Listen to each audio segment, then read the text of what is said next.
Siyam na bansa ang may sandatang nuklear at mahigit 2,000 dito ay laging handang ilunsad. Bawat isa ay kayang magdulot ng matinding pinsala saan man bumagsak sa aktibong digmaan sa Europa at tumitinding tensyon sa mundo. Ngayon lang naging ganito kalapit ang banta ng digmaang nuklear at maaari pa itong sumiklab sa 2026 kung mangyayari iyon.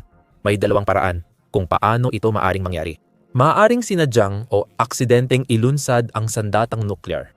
Sa dalawa, ang huli ay mas malamang na maglunsad ng nuclear ng sinadya. Halos tiyak na kailangang maramdaman ng isang bansa na ito na lang ang kanilang tanging opsyon. Dapat lamang silang humantong sa matinding sitwasyon. Batid na ang kanilang desisyon ay may malawak at pangmatagalang epekto. Hindi lang sa bansang aatakihin, kundi pati sa sarili at buong mundo. Maraming hadlang ang kailangang pagdaanan, tulad ng bantang pagganti ng ibang bansa, mga leader na nais ng pagbaba ng tensyon, at panganib ng internasyonal na pagkondena at pag-iisa. Hindi pa kasama dito ang malawakang pagkawala ng buhay dahil sa pagsabog. Ngunit para aksidenteng magpakawala ng nuklear na armas, sapat na ang isang maling husga, kalkulasyon o pagkakamali.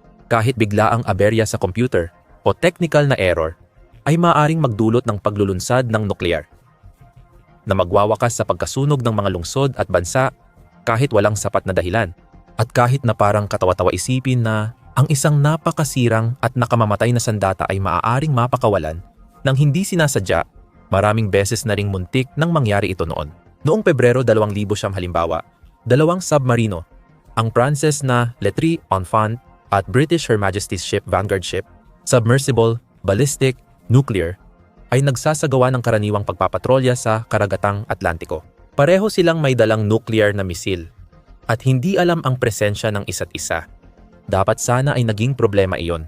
Ang karagatang Atlantiko, ang ikalawang pinakamalaking karagatan, may 40 milyong milya kuwadrado ng bukas na karagatan na pwedeng pag-operahan ang 2 submarino. Ang posibilidad na sila ay magkalapit, lalo na ang magsalpukan, ay napakaliit. Pero yun talaga ang nangyari dahil sa makabagong teknolohiya at tahimik na propulsyon.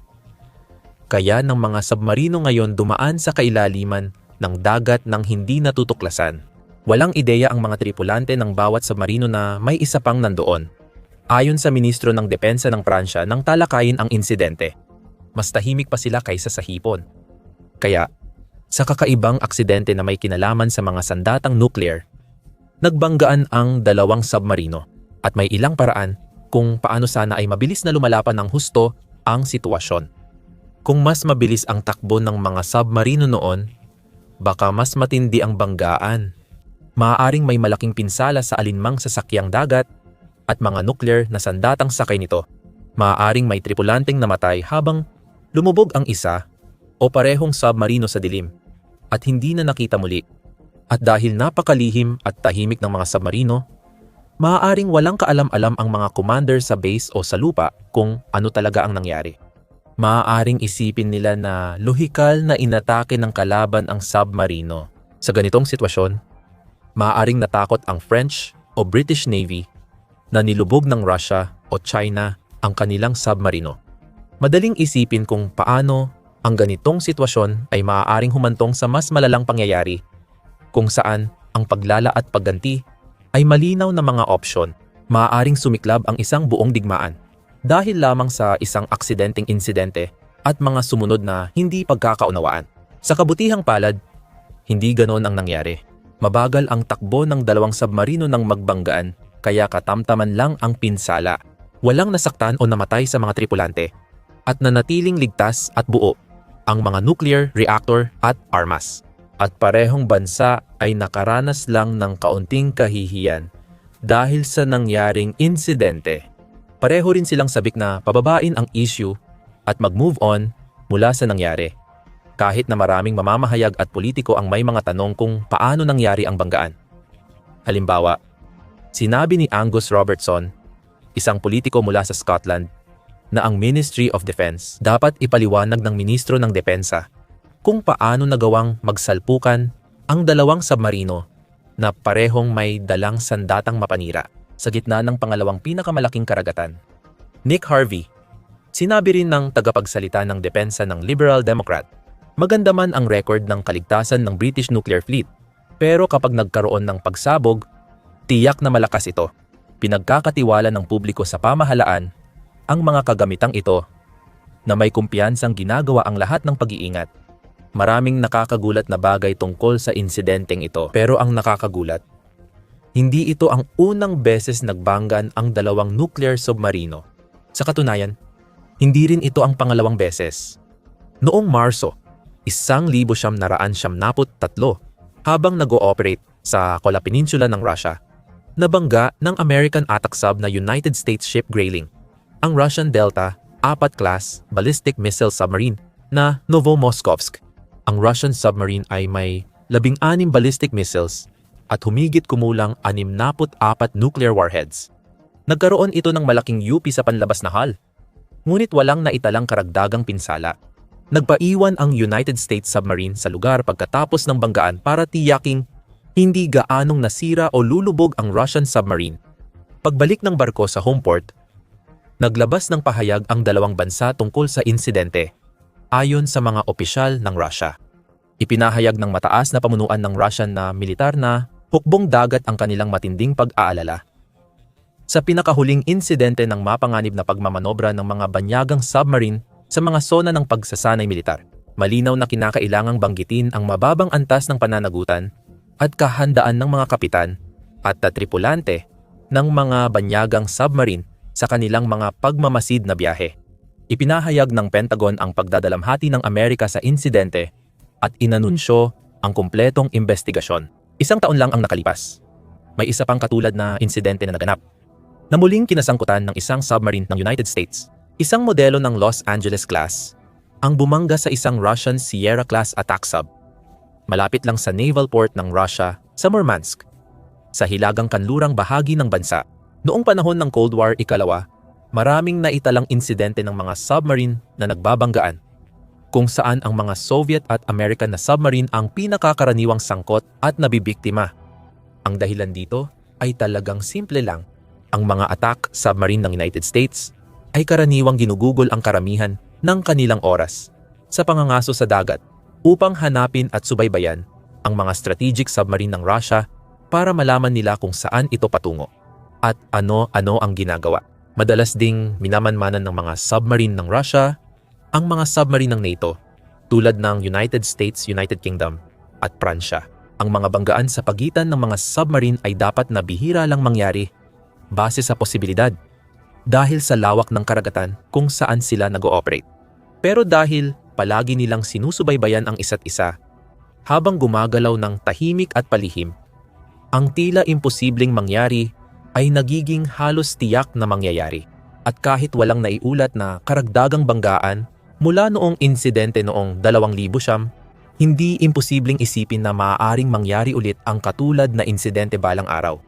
Kung mangyari iyon sa 2000 at 26 sa gitna ng tensyon ng United States, Russia, Europa at China, walang tiyak kung ano ang susunod. Hindi lang kakaibang banggaan ng mga submarino ang mga hindi inaasahang aksidenteng maaaring magdulot ng digmaang nuklear. Maaaring makaramdam ng panganib ang mga bansa kapag may ligaw na misil na papasok sa kanilang teritoryo. Sa gitna ng takot at kalituhan, maaari nilang isipin na ang agarang pagganti lang ang tanging opsyon, na mag-uumpisa ng digmaan na wala namang dahilan para magsimula, lalo na itong malamang mangyari kapag ang mga bansang sangkot ay may mahirap na kasaysayan o sirang relasyon, tulad ng India at Pakistan, 2 sa 9 na bansang may sandatang nuklear. Ngayon, noong Marso 9, 2000 at 22:6:43 ng gabi na-detect ng radar ng Pakistan ang BrahMos cruise missile mula India na lumilipad malapit sa international na hangganan ng dalawang bansa.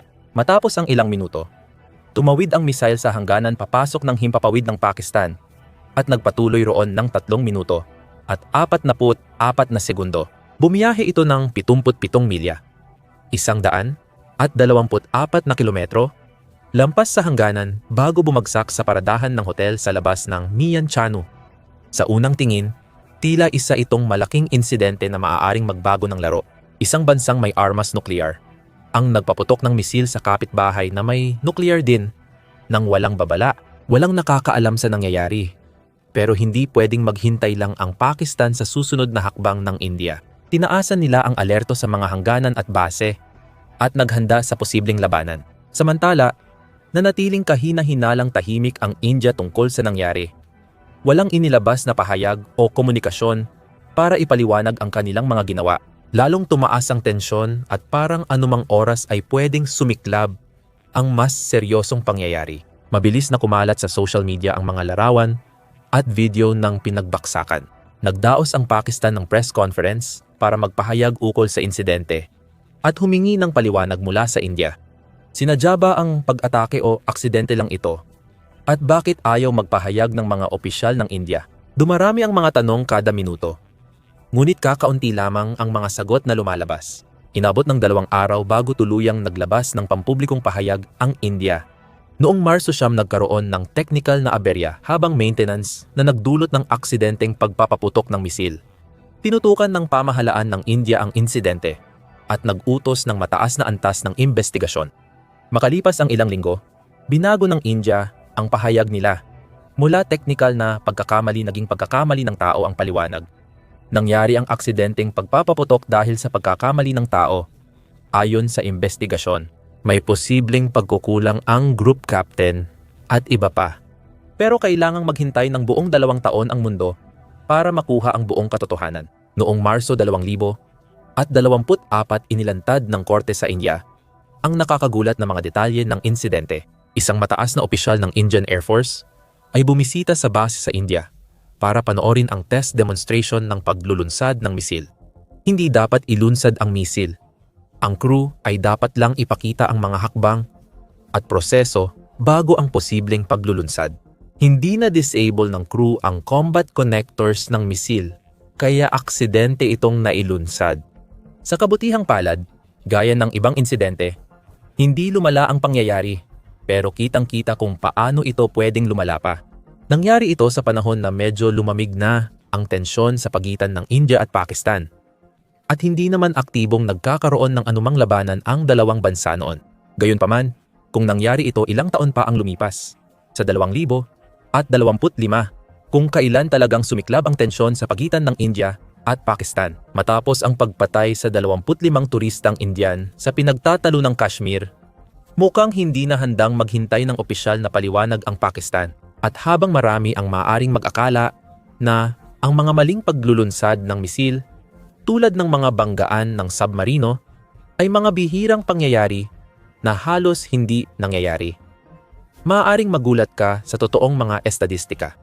Madalas na aksidenteng nailulunsad ang mga misil habang nagsasanay.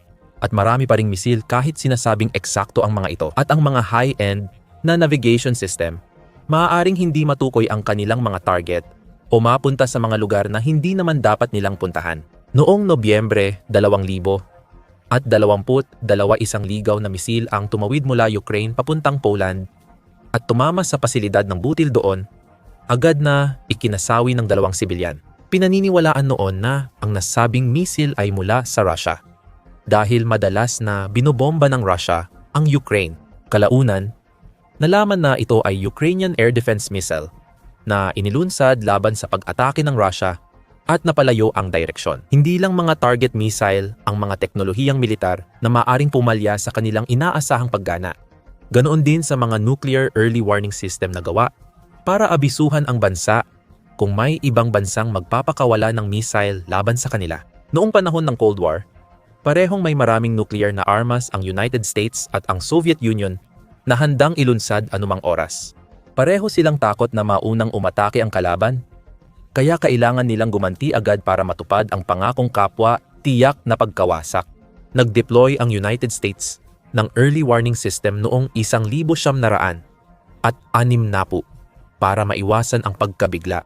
Sa 16 na taon mula nang i-deploy, nagkaroon ang sistema ng hindi bababa sa 6 na maling alarma ng pag-atake o isa kada 2 taon. Lalong lumala noong 1970, 79 at 1980 dahil sa 5 maling alarma na ilan ay halos nagdulot ng digmaang nuklear. Noong Nobyembre 1979 ng umaga hinarap ng North American Aerospace Defense Command ang kanilang pinakamasamang bangungot. Ayon sa kanilang early warning system, maraming Soviet missiles ang paparating para sirain ang command system ng Amerika at lipulin ang puwersang nuklear nito. Mabilis na tumaas ang alerto at inutusan ang mga crew ng B-52 bomber na maghanda at maghintay ng karagdagang utos. Inilagay sa mababang alerto ang Minuteman Missile Pile Force at ipinadala ang E-4B Night Watch bilang lumilipad na command post para sa kalihim ng tanggulan. Sa maikling panahon, naghanda ang United States para sa digmaang nuclear. Pero matapos lang ang 6 na minuto, inalis ang lahat ng alerto nang makumpirmang walang Soviet missile sa himpapawid. Nalaman na may isang tao na aksidenteng nagpasok ng realistic na exercise tape sa live warning system ng punong tanggapan ng NORAD. Nagbunga ito ng paniniwala ng mga team na may paparating na atake kahit walang tunay na banta. Noong Marso 15, 1980 may naganap ding kaparehong insidente. Na-detect ng early warning system ang bagong sunod-sunod na Soviet missiles papuntang Alaska at Canada. Muli, napatunayang maling alarma lang ito. Pagkatapos, noong Mayo ng parehong taon, tila nakita ng sistema ang mahigit 2,000 Soviet missiles na papunta sa Amerika. Makalipas ang ilang segundo, luminaw ang screen at humupa ang taranta. Isang buwan ang lumipas, 2 pang Soviet missiles ang natukoy. Maya-maya, lumabas sa display na may 200 missiles, tapos mahigit 2,000 pa. Nakontak si Pangulong Jimmy Carter at inutusan ang bomber crew na paandarin ang makina. Ang sariling security advisor ng Pangulo ay sinabihan ng malinaw na may nagaganap na nuclear attack. Tumagal ng higit 30 minuto ang nakakatakot na sitwasyong ito bago nalaman ng mga opisyal na walang missile na paparating sa Amerika. Pagkalipas ng 3 araw, nagkaroon ulit ng maling alarma na nagsasabing may 2,000 Soviet missiles papuntang baybayin ng United States. Nagmadali ang bomber crew, pinaandar ang makina, tumunog ang alarma, at sa loob ng 20 minuto malinaw na ang early warning display. Muli, lumabas na ilan lang sa mga maling alarmang ito ang dulot ng sira o depektibong computer chip. Ang depektong iyon ang sanhi ng mga insidente noong Hunyo 3 at 6, 1980 nang maglagay ang sistema ng random na bilang na 2 imbes na AAA sa panahon ng kapayapaan. Nagdulot ito ng maling pagbasa na 20, 200 o 2,000 papalapit na misil. Gayunpaman, ang iba pang maling alarma ay may iba pang mga dahilan. Ang insidente noong Nobyembre 1979 ay dulot ng training exercise tape na aksidenteng nailagay sa sistema, habang ang mga alarma noong Marso 1980 at Oktubre 1979 ay dahil sa radar errors na nagkamaling basahin ang mga nabubulok na rocket bodies o papalapit na trajectory bilang totoong missile launch. Sa kabila ng advanced na teknolohiya at early warning system sa buong mundo, nangyayari pa rin ang ganitong mga pagkakamali. Noong 2010 may insidente sa Warren Air Force Base sa Wyoming nang mawalan ng koneksyon ang 50 Minuteman III nuclear missiles, pati alarm systems na magde-detect ng pagnakaw ay nawalan din ng kuryente. Kaya binigyan ng opisyal na briefing ang presidente. Habang tumataas ang tensyon sa buong bansa, nagkaroon ng pangamba na baka ang Russia, China o North Korea ay naglunsad ng isang uri ng cyber attack. Sa totoo, hindi maayos na pagkabit ng circuit card ang sanhi, kaya naiwasan ang posibleng krisis. Noong 2018, nakatanggap ng alerto sa smartphone ang mga residente ng Hawaii tungkol sa banta ng ballistic missile. Pinayuhan ang mga lokal na magtago at nilinaw na hindi ito drill. Kumalat ang takot sa buong mga isla, ngunit walang naganap na pag-atake. Dahil ang buong pangyayari ay resulta lamang ng isang hindi inaasahang aksidente. Isang empleyado ang nagkamaling pindutin ang maling pindutan, kaya na-trigger ang babalang mensahe. Maraming analyst ang nag-aalala na mas mataas pa ngayon kaysa dati ang panganib ng aksidenteng digmaang nuklear. Isa sa mga dahilan nito ay dati, sinisiguro ng mga bansa na hiwalay ang kanilang kakayahang nuklear at konbensyonal na militar. Pero unti-unti na itong nagbabago. Ngayon, gumagawa na ang mga bansa ng mga misil na kayang magdala ng parehong konbensyonal at nuclear na mga ulo. Tulad ng Russian Arsenic, halimbawa, o ng Chinese Dongfeng. 26 na may kakayahan pang magpalit ng ulo mula konbensyonal papuntang nuclear mismo sa gitna ng labanan. Ito ay nagdudulot ng hindi pa nararanasang hamon sa mga puwersang militar at mga pinuno ng mundo sa buong daigdig. Paano nila malalaman kung ang paparating na misil ay may konbensyonal o mas mapaminsalang nuclear na ulo?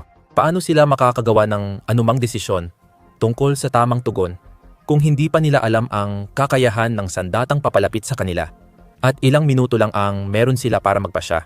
Habang mas mabilis at nakamamatay na ang mga misil, lumiit ang puwang para magkamali. Noong Cold War, sinasabing may 30 minuto lang ang United States at Soviet Union para magdesisyon ukol sa nuclear. Ngayon baka mas kaunti pa ang oras nila dahil ang pinakamodernong mga misil ngayon ay kayang maglakbay sa hypersonic na bilis. Kaya nilang tamaan ang kahit anong bahagi ng mundo nang may walang kapantay na katumpakan at kahusayan.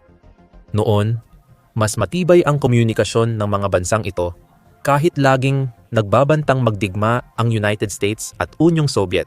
Ang mga mid-level na opisyal at iba pang kinatawan mula sa bawat bansa ay patuloy na nagkakaroon ng ugnayan sa isa't isa. Tinatalakay ang mga issue na may kinalaman sa mga sandatang nuklear at pambansang seguridad. Humihina ang komunikasyon habang lumalala ang hidwaan at nagiging mas palihim ang mga makapangyarihang bansa tungkol sa kanilang militar at layunin.